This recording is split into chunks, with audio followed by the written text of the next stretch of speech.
2 फरवरी सन 1835। स्थान ब्रिटिश साम्राज्य का संसद भवन। वक्ता लॉर्ड थॉमस बैबिंगटन मैकॉले। मैंने संपूर्ण भारतवर्ष का भ्रमण किया है और अपने प्रवास के दौरान मेरी भेंट एक भी भिक्षुक से नहीं हुई, ना ही किसी चोर से। इस राष्ट्र में मैंने देखी एक ऐसी वैभव संपन्नता, ऐसे नैतिक मूल्य, ऐसे क्षमतावान व्यक्ति कि मुझे नहीं लगता कि हम कभी भी इस राष्ट्र को जीत सकते हैं यदि हमने इसकी रीढ़ की हड्डी को न तोड़ डाली, जो है इसकी आध्यात्मिक और सांस्कृतिक विरासत। अतः मैं प्रस्तावित करना चाहता हूं कि हम यहां के उच्च प्राचीन शिक्षा व्यवस्था को बदल डालें, क्योंकि जब भारतीयों को यह विश्वास हो जाए कि हर वो कुछ जो अंग्रेजी है उनकी अपने शिक्षा प्रणाली से बेहतर और उच्च है, तो अपना आत्मविश्वास खो बैठेंगे। और आत्मविश्वास और संस्कृत पहचान से रहित व्यक्तियों को पराधीन करना सरल होगा, जो कि हम जानते हैं। आज के इस अध्याय में हम बात करेंगे लॉर्ड मैकॉले की, उनके विचारों की, उनकी योजनाओं की और उनके असर की हमारे भारतीय सांस्कृतिक विरासत पर। यदि हमें किसी एक ऐसे व्यक्ति को ढूंढना है जो हमारे सांस्कृतिक धरोहर के क्षय के लिए सबसे अधिक जिम्मेवार है, तो शायद वो लॉर्ड मैकॉले ही हो।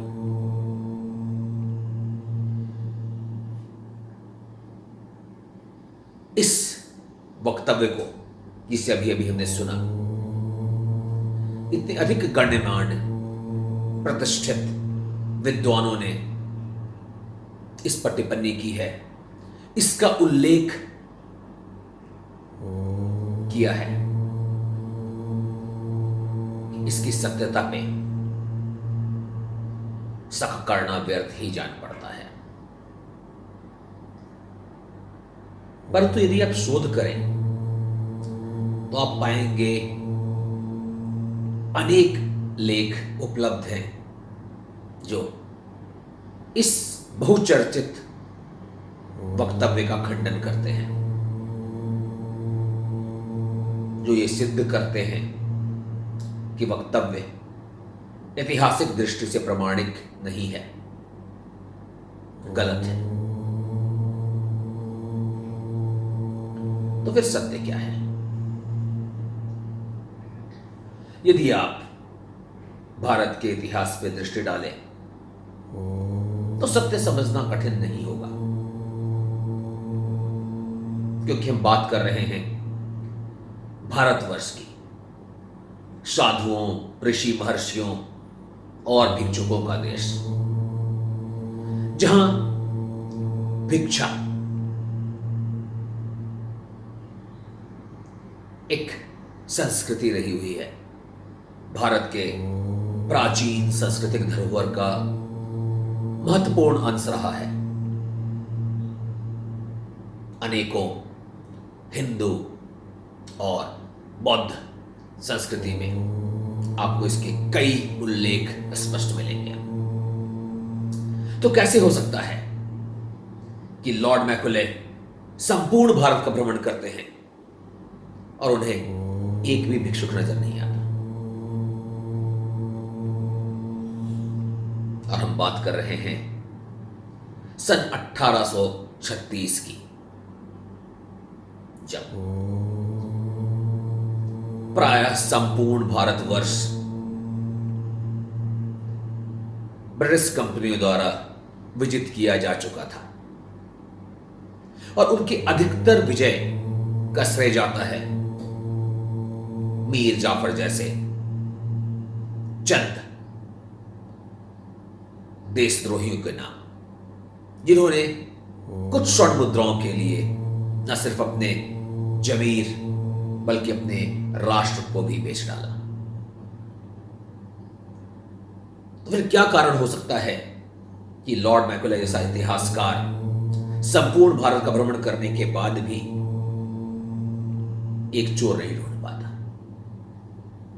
और प्रायः संपूर्ण भारत को विजय करने के बाद भी उसे ऐसा लगता है कि वो कभी भी भारत को विजय नहीं कर पाएंगे।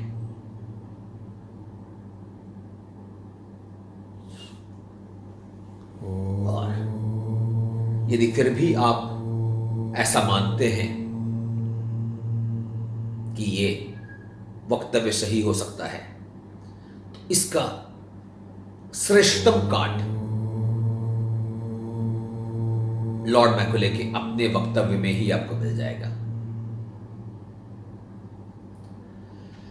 लॉर्ड मैकॉले की इस ऐतिहासिक वक्तव्य की प्रमाणिक प्रति संग्रहित है और यदि आप उस प्रमाणिक प्रति को पढ़ें तो आप पाएंगे उसमें ऐसा कोई भी उल्लेख नहीं है कि मैंने संपूर्ण भारत का भ्रमण किया है, ना ही इस वक्तव्य का कोई और अंश।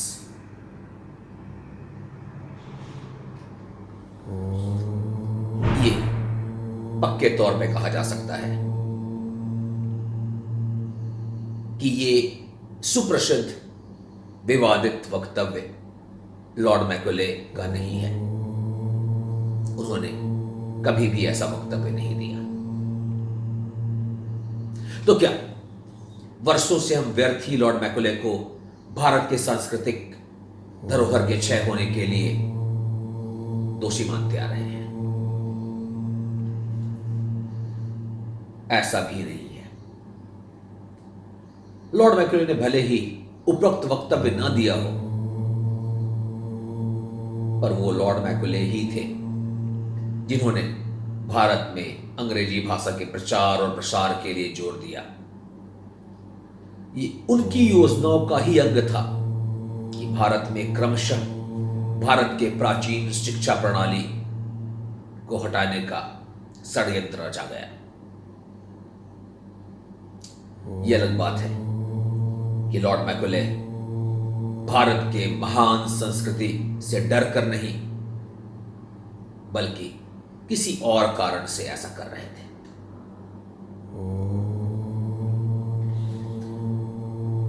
लॉर्ड मैकॉले के वक्तव्यों में लॉर्ड मैकॉले की सोच स्पष्ट है। यदि उनकी माने तो संपूर्ण भारत और अरेबिक के ज्ञानकोश, संपूर्ण ज्ञानकोश का मूल्य यूरोप के पुस्तकालय के एक अलमीरे से भी कम है। यही नहीं, लॉर्ड मैकॉले ने यहां तक कहा कि यदि हम संपूर्ण संस्कृत के ज्ञानकोश को निचोड़ लें तो उसमें जितना ज्ञान उपलब्ध है वो इंग्लैंड में प्राथमिक कक्षा में पढ़ाए जाने वाले ज्ञान की तुलना में भी गौण है। हमारे गीता, महाभारत, अन्य पुराण और उसमें उपलब्ध निहित संपूर्ण ज्ञान उनके प्राथमिक कक्षा में पढ़ाए जाने वाले ज्ञान से भी कम।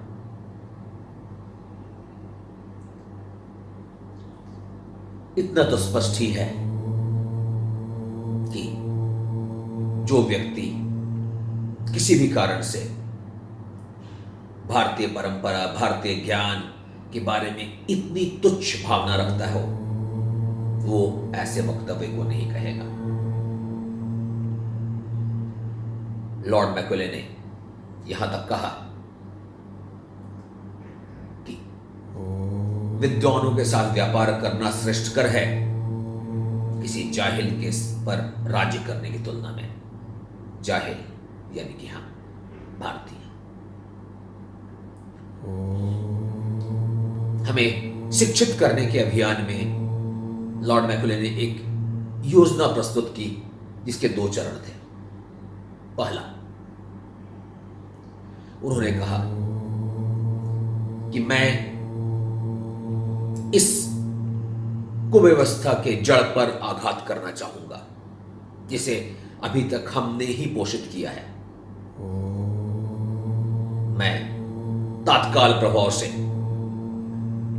अरबिक और संस्कृत में छापे जाने वाले सभी साहित्यों पर प्रतिबंध लगा दूंगा। मैं कलकत्ता के संस्कृत कॉलेज और मदरसों पर भी रोक लगा दूंगा। यानी कि जितने भी प्राचीन हिंदी, जितनी भी प्राचीन भारतीय संस्कृति और शिक्षण प्रणाली है उसको खत्म करना।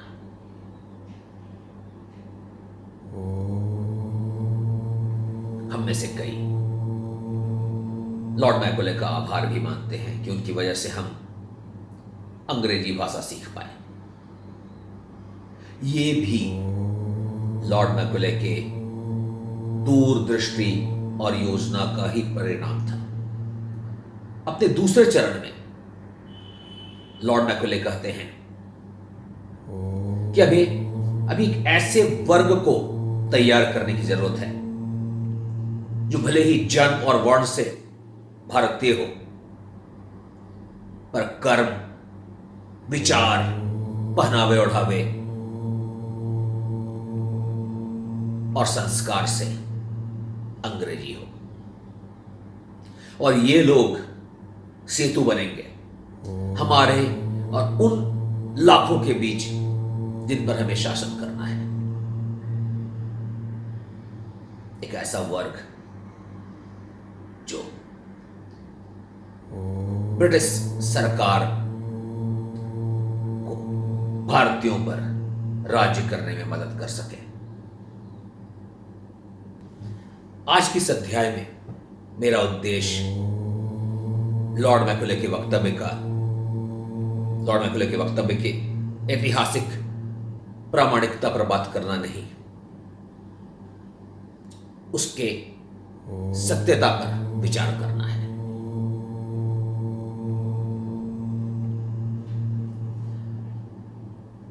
कदाचित लॉर्ड मैकुले को उस संस्कृति में कोई भी श्रेष्ठता नजर नहीं आई हो जिसका ध्येय संपूर्ण जगत कल्याण है। सर्वे भवन्तु सुखिनः, सर्वे सन्तु निरामया, सर्वे भद्राणि पश्यन्तु, मा कश्चित् दुःख भाग् भवेत्। सभी सुखी हों, सभी रोग मुक्त हों, सभी मंगलमय घटनाओं के साक्षी बने और किसी को दुख का भागी न बनना पड़े। सर्वत्र शांति हो। भले ही लॉर्ड मैकुले ऐसा मानते हो कि सर्वे भवन्तु सुखिनः का कामना करने वाली संस्कृति का संपूर्ण ज्ञान उनके पुस्तकालय में मौजूद ज्ञान कोश से भी कम है। तो आइए शोध करते हैं कि आखिर ऐसा क्या था उन पुस्तकालयों में। यदि आप 1835 के यूरोपियन पुस्तकालय में जाएंगे, समकालीन साहित्य में आप पाएंगे विलियम शेक्सपियर की रचनाओं को। विलियम शेक्सपियर जो सुप्रसिद्ध साहित्यकार हैं, नाटककार हैं और विश्व साहित्य के इतिहास के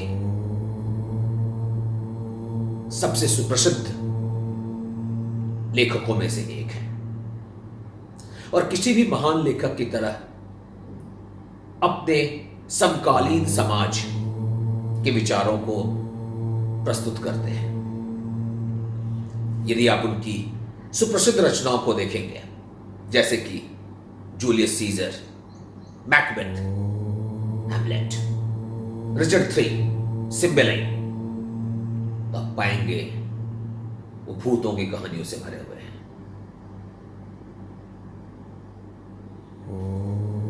कदाचित लॉर्ड मैकुले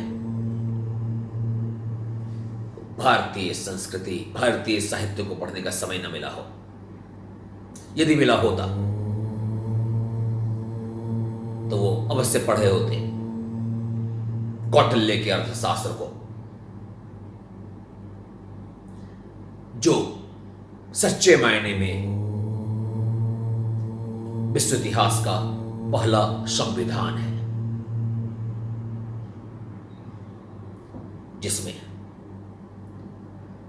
राजतंत्र और शासन तंत्र की व्यवस्था का मानचित्र है। 2300 से अधिक साल पहले लिखा हुआ यह ग्रंथ संपूर्ण ब्रिटिश साम्राज्य के इतिहास से भी हजारों साल पुराना है।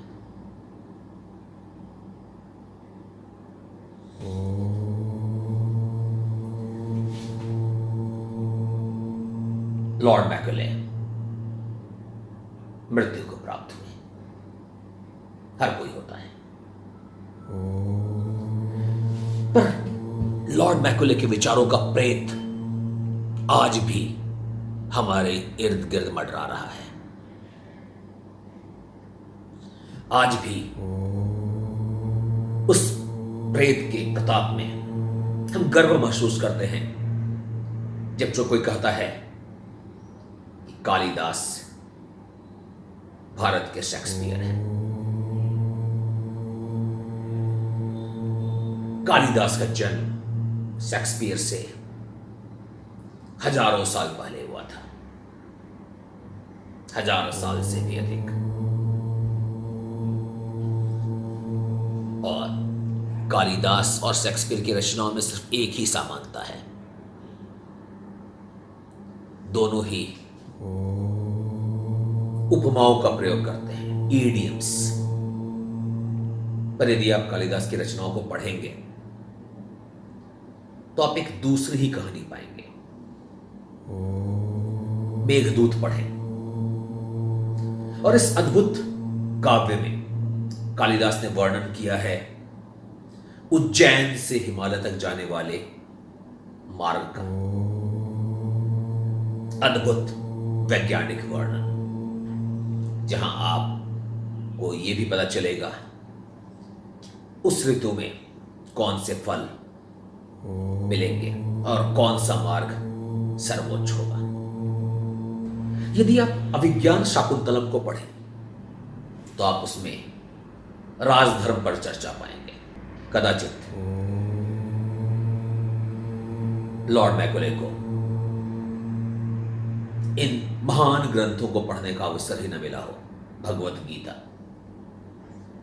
कौटिल्य का अर्थशास्त्र, कालिदास की रचनाएं, और ना उन लोगों को इन साहित्य के बारे में कोई भी ज्ञान है जो गर्व से कालिदास के लिए भारतीय शेक्सपियर होने का तगमा स्वीकार कर लेते हैं। कि अगर कोई राष्ट्र अपने सांस्कृतिक परिचय से वंचित हो जाए तो उसका मनोबल गिर जाएगा और ऐसे राष्ट्र को प्रतंत्र करना, गुलाम करना सरल हो जाएगा। ये वक्तव्य भी ऐतिहासिक दृष्टि से प्रमाणित नहीं है, पर क्या ये शाश्वत सत्य नहीं है? दूसरी ओर लेते हैं लॉर्ड मैकुले के प्रमाणिक ऐतिहासिक विचार, जहां भारत का संपूर्ण ज्ञान कोश उनके प्राथमिक कक्षा में पढ़ाए जाने वाले ज्ञान से भी निम्नतम है। यह प्रमाणिक है, पर क्या इसमें कोई सत्यता है? सत्यता और तथ्य दो अलग विषय हैं।